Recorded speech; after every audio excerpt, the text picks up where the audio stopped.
Hi friends, good morning. నవలెస్ today topic వచ్చేసి ఏంటంటే, మనం మురళి మల్టీ స్టోరీస్ అనే ఒక ఛానల్లో మీనా అనే నవల ఎద్దనపూడి సులోచన రాణి గారు రచించింది మొదటి భాగం అనమాట ఇది. అందులో నేను పార్ట్ 1గా కొంతవరకు చదివి వాయిస్ ఓవర్ ఇస్తున్నాను. ఇది విని ఆనందిస్తారని చెప్పి అనుకుంటున్నాను. 2 గంటల పాటు అవిరామంగా సుదీర్ఘంగా ఆలోచించిన నేను చివరికి ఒక నిశ్చయానికి వచ్చాను. ఏమైనా సరే అమ్మని అడిగి తీరతాను. వెంట తీసుకెళ్ళమని పట్టుబట్టి తీరతాను. అవసరమైతే ఏడవను కూడా ఏడుస్తాను అనుకుంటూ లేచి నా గదిలో నుంచి సరాసరి అమ్మ గదిలోకి వెళ్ళాను. గదిలో అమ్మ మెత్తటి తోలుపెట్టె మంచం మీద పెట్టి దానిలో బట్టలు సర్దుకుంటోంది. ఆవిడ చుట్టూ రకరకాలైన రంగురంగుల చీరలు ఉన్నాయి. వంట మనిషి తాయారమ్మ అమ్మ ప్రక్కనే నిలబడి ఏ చీరకు సరిపోయే ఆ జాకెట్టు అందులో పెట్టి భద్రంగా అమ్మ చేతికి అందిస్తోంది. నేను గదిలోకి అడుగు పెట్టగానే ఇద్దరూ ఒక్కసారి తల తిప్పి నా వైపు చూసి మళ్ళీ వెంటనే వాళ్ళ పనిలో వాళ్ళు మునిగిపోయారు. మమ్మీ, గుమ్మం దగ్గర నిలబడే పిలిచాను. చెప్పు. నేను సందేహంగా ఆగిపోయాను. నువ్వు నేను అలా మాటలు నమిలివేయవద్దని ఎన్నిసార్లు చెప్పాను నీకు? చెప్పదలుచుకున్నదేదో సూటిగా గబగబా చెప్పేయాలి. మమ్మీ, చెప్పమంటుంటే నేను కూడా నీతో వస్తాను మమ్మీ. ప్రాణమంతా బెగపట్టుకుని ఎలాగో అనేశాను. అమ్మ చేస్తున్న పని ఆపి వెనక్కు తిరిగి క్షణంసేపు నా వైపు సూటిగా రెప్పవాల్చకుండా చూసింది. నేనింతవరకు కూడగట్టుకుని నా వెంట తెచ్చుకున్న ధైర్యం, చొరవ ఆ ఒక్క చూపుతో గాల్లో కలిసిపోయినాయి. ఏమిటి అంది. ఏమంటున్నావు నువ్వు అన్నంత తీక్షణంగా. నేను కూడా నీతో వస్తాను. ఇక్కడ నాకేం తోచదు. చీర కొంగు వేళ్లతో లాక్కుంటూ నసిగాను. తోచదా? నువ్వు కూడా నాతో వస్తావా? నమ్మలేనట్టు చూస్తూ అడిగింది. అక్షరాల అవునన్నట్లు తల ఊపాను. మమ్మీ కనుబొమ్మలు ముడిపడ్డాయి. 4-5 రోజుల్లో ఢిల్లీ నుంచి సారథ్ ఇక్కడికి వస్తున్నాడన్న సంగతి నీకు తెలుసా అంది. తెలిసే అడుగుతున్నావా? మాట్లాడలేదు నేను. నీకు బుద్ధి లేదు. సింపుల్గా ఫాక్ట్గా చెప్తున్నట్టుగా అంది. నాకు డార్జిలింగ్ చూడాలని ఉంది కుంటిగా అన్నాను. అమ్మ కళ్ళల్లో నా మనసులోని భావం ఇట్టే గ్రహించేసిన ఆలోచన తళుక్కుమంది. నీకంత చూడాలని ఉంటే పెళ్ళైపోగానే సరాసరి ముందు డార్జిలింగే తీసుకెళ్ళమని సారథికి చెప్తాలే అంది అమ్మ పరిహాసంగా. అమ్మ ఆశించినట్టు నాకు సిగ్గు కానీ సంతోషం కానీ కలగలేదు. సారథి వస్తుంటే తాయారమ్మ ఉందిగా, ఇక్కడ నేనుండి మాత్రం చేసేదేముంది అన్నాను మొండిగా. నేనన్న మాటల్లో అపహాస్యం ఏముందో ఏమో. అమ్మ తాయారమ్మ ముఖాముఖాలు చూసుకున్నారు. ఈ ఒక్కసారి వస్తాను, ఇంకెప్పుడు అడగనులే అంటూ వాగ్దానం చేశాను. అమ్మ నా వైపు రెప్పవాల్చకుండా చూసింది. ఆవిడ ముఖంలో నవ్వు ఎగిరిపోయింది. ఇలా రా అంది. నేను దూరంగా నిలబడి ఉన్నాను. రా దగ్గరికి. మెల్లగా భయపడుతూ అడుగులో అడుగేసుకుంటూ దగ్గరగా వెళ్ళాను. ముఖం ఎత్తాను. నేనొక మాట చెప్తాను, వింటావా? వింటానన్నట్టు తలూపాను. అమ్మ నా చేయి పట్టుకుంది. నా కళ్ళల్లోకి చూస్తూ అంది. నీకు వయసు వచ్చింది, బుద్ధి తెలిసింది, పెద్దదానివయ్యావు. ఇదివరకులా నిన్ను ఓ చెంపదెబ్బ వేసి నీ చేత పని చేయించే స్థితి దాటిపోయింది. ఒక విషయం 10 సార్లు చెప్పే అలవాటు నాకెప్పుడూ లేదని నీకు బాగా తెలుసు. తెలిసి కూడా ఇలా నన్ను ఎందుకు విసిగిస్తున్నావు? సారథి వస్తున్నాడు. నువ్వు ఇక్కడ ఉండి తీరాలి. ఊరికే ఉండడం కాదు, ఆనందంగా హాయిగా సారథి మనసు ఆకర్షించుకునేలా ఉండాలి. తెలిసిందా? మాటలు చెప్పడం మృదువుగానే చెప్పినా వాటిలో ఉన్న తీవ్రమైన పదునికి తట్టుకోలేకపోయిన నేను వెంటనే తెలిసింది అన్నట్టు తలూపాను. ఆ క్షణంలో నేనసలు ఈ గదిలోకి ఎందుకు వచ్చానా అనిపించింది. చప్పున ఏదో ఒక వంకతో అక్కడి నుంచి పారిపోతే బాగుండుని అనిపించింది. నేను నా గాడ్రేజ్ బీరువాలో చీరల్ని సర్ది పెట్టాను. వాటికి తగిన నగలు కూడా వాటిల్లో పెట్టాను. ఆ చీరలు కట్టుకుని ఆ నగలు పెట్టుకుని ముస్తాబు చేసుకో. హుషారుగా ఉండు. ఉసూరుమంటూ ఉండకు. అతన్ని నీ ఏడుపు ముఖంతో పిచ్చెక్కించి 3వ రోజునే పారిపోయేలా చేయకు. మంచి సంబంధం. మనకి మళ్ళీ జన్మలో అలాంటి అవకాశం రాదు. ఇప్పటికే ఇదేమైనా కాస్త బెడిసి కొడుతుందా? మన అమ్మాయిలని ఇద్దామా అని 4-5 నక్కల్లా కాచుకు కూర్చున్నారు. వెధవది ఈ దరిద్ర ప్రయాణం కూడా నాకిప్పుడే వచ్చింది. అతడు వస్తాడని కనీసం 1-2 రోజుల ముందు తెలిసినా నేను దీన్ని క్యాన్సిల్ చేసి ఉండేదాన్ని. తప్పనిసరి అయిపోయింది అంటూ అమ్మ నా చేయి వదిలేసింది. యుద్ధాన్ని గురించి సంధి చేయడానికి వచ్చి జరగదని సంభవం కాదని తెలుసుకున్న మధ్యవర్తిలా ముఖం దించుకుని వెళ్ళిపోయాను నేను. ఇదిగో చూడు, వెనక నుంచి అమ్మ కేక వేసింది. ఆగాను, కానీ వెనక్కు తిరగలేదు. నేను తాయారమ్మకి అంతా వివరంగా చెప్పి వెళ్తున్నాను. నువ్వేం పిచ్చి వేషాలు వేసినా నాకు తెలిసిపోతుంది.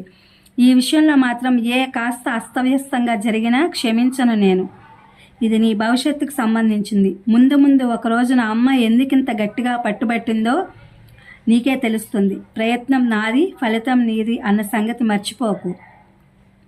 ఆ పైన ఇక వినాల్సింది ఏమీ లేదన్నట్టు నేను చటుక్కున గదిలోంచి యువతలకు వచ్చేశాను. సరాసరి నా గదిలోకి వచ్చి దభీమని తలుపు మూసుకుని మంచం మీద కూలబడ్డాను. అమ్మ ముందు ఓడిపోయిన ప్రతిసారి ఏం జరిగిందో ఈసారి కూడా అదే జరిగింది. నా కళ్ళ నిండా గిర్రున నీళ్లు నిండాయి. ఏం చేయాలో తోచని విపత్కర స్థితి ఎదురైనప్పుడు గోళ్లు కొరకడం నాకు అలవాటుగా ఇప్పుడు కూడా అదే చేయడం ప్రారంభించాను. నా చేతికి గోళ్లు కొరకడం అనిపించాలని అమ్మ ఎంత ప్రయత్నించిందో దేవుడికే తెలుసు. పెన్సిల్ తీసుకుని చిన్నప్పుడు 4-5 సార్లు వేళ్ల మీద వాతలే తేలెట్టు కొట్టింది కూడా.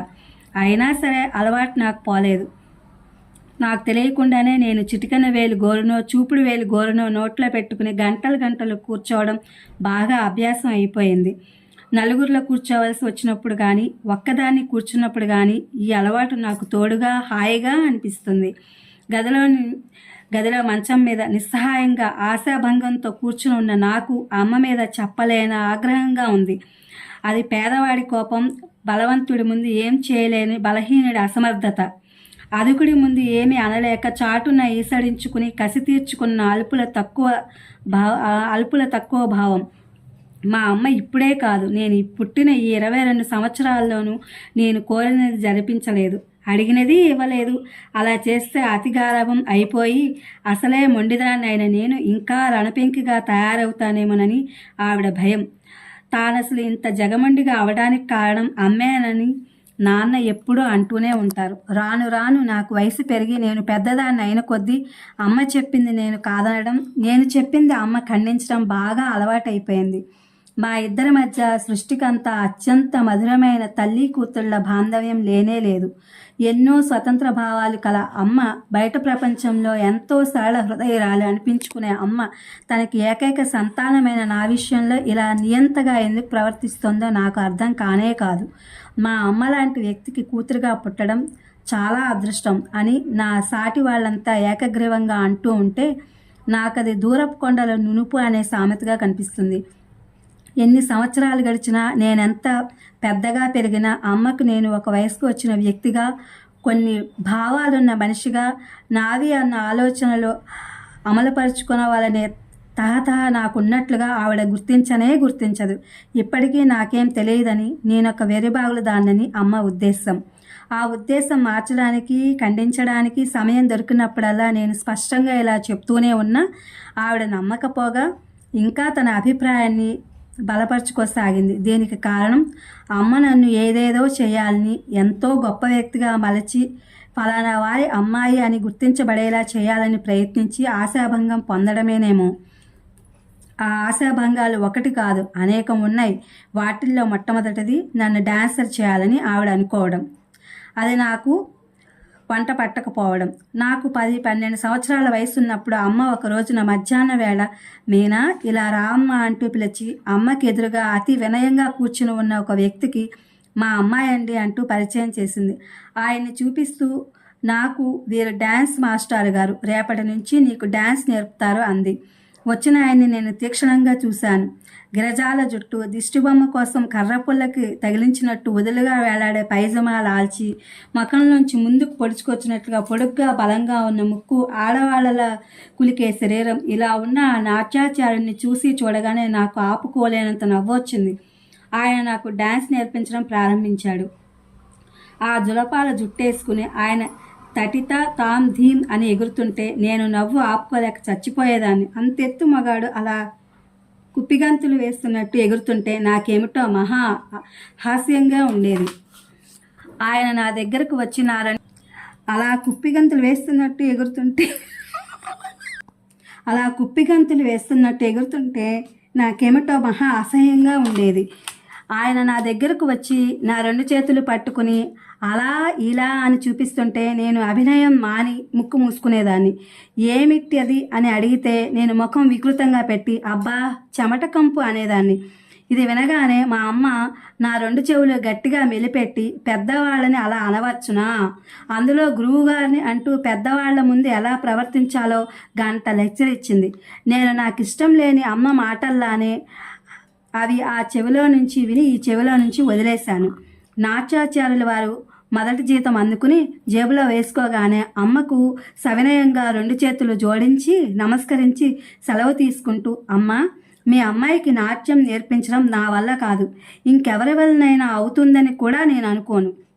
చిన్న పిల్ల అయినా ఆ పిల్ల కళ్ళల్లో కంపరం, నవ్వులో అపహాస్యం చూస్తే అవి మా ప్రాణాలు తినేసి మాకున్న విద్య కూడా అంతరించేలా చేస్తాయమ్మా, కాబట్టి మన్నించండి, సెలవు అని వెళ్ళిపోయాడు. అమ్మకు నా మీద పట్టరానంత కోపం వచ్చింది. ఆ కోపంతో 2 సంవత్సరాలు నన్ను తీసుకెళ్లి బోర్డింగ్లో పారేసింది. ఈ బోర్డింగ్ స్కూల్లో జాయిన్ అవ్వడం నాకు ఒక్కసారి పక్షికి పంజరం తలుపులు తెరిచినట్టు అయింది. అక్కడ టీచర్స్ చాలా మంచివాళ్ళు, క్రమశిక్షణ ఉండేది. మళ్ళీ పిల్లల ఆంతర్యాలు కనిపెట్టి వాటి ద్వారా వాళ్ళ మనస్తత్వాలు మృదువుగా సునిశ్చితంగా మలచడానికి ప్రయత్నించేవారు. నాకైతే ఆ జన్మాంతం ఆ స్కూల్లోనే ఉండాలనిపించింది. కానీ అమ్మ నన్ను వదిలిపెట్టి ఉండలేకనో లేక నలుగురు ఉన్న ఒక్క పిల్లని బోర్డింగ్లో పారేసింది ఈవిడ క్లబ్బులకి షికార్లకి అడ్డొస్తుందని కాబోలని విమర్శించడం ప్రారంభించినందువలన ఇంటికి తీసుకొచ్చేసింది. బోర్డింగ్ నుంచి వచ్చిన తర్వాత ఇంటి జీవితం, అమ్మతో సాన్నిహిత్యం నాకు మరీ దుర్భరంగా అనిపించసాగింది. అమ్మ ముందు నోరెత్తలేని నేను నా అయిష్టతని ఏదో రకంగా వెల్లడిస్తూనే ఉండేదాన్ని. ఉదాహరణకి అమ్మ నన్ను నీట్గా డ్రెస్ చేసుకోమని ఎవరైనా వస్తారని హెచ్చరించేదనుకోండి, నేను డ్రెస్ చేసుకున్నట్టే చేసుకుని దానికి బొట్టో కాటుకో పులిమేదాన్ని. అమ్మ నా తిండి విషయంలోనూ మహాతూకం చూపించేది. నేను అసలే మెత్తటి ఒంటిదాన్నని, నాన్నలా కాలుబారదాన్ని అవడం వల్ల ఆ పొడికి ఇలా వస్తే ఇట్టే వయసు గల దానిలా అయిపోతానని అమ్మ భయం. ఇది ఫ్రెండ్స్, నేను నవలని చదివి మీకు వినిపించాను. మిగతావి పార్ట్ 2గా నేను తర్వాత వినిపిస్తాను. ఇది మీకు వాయిస్ ఓవర్ నచ్చుతుందని చెప్పి అనుకుంటున్నాను. Please my channel like, share, subscribe and comment. Thank you for watching. Thank you for our support.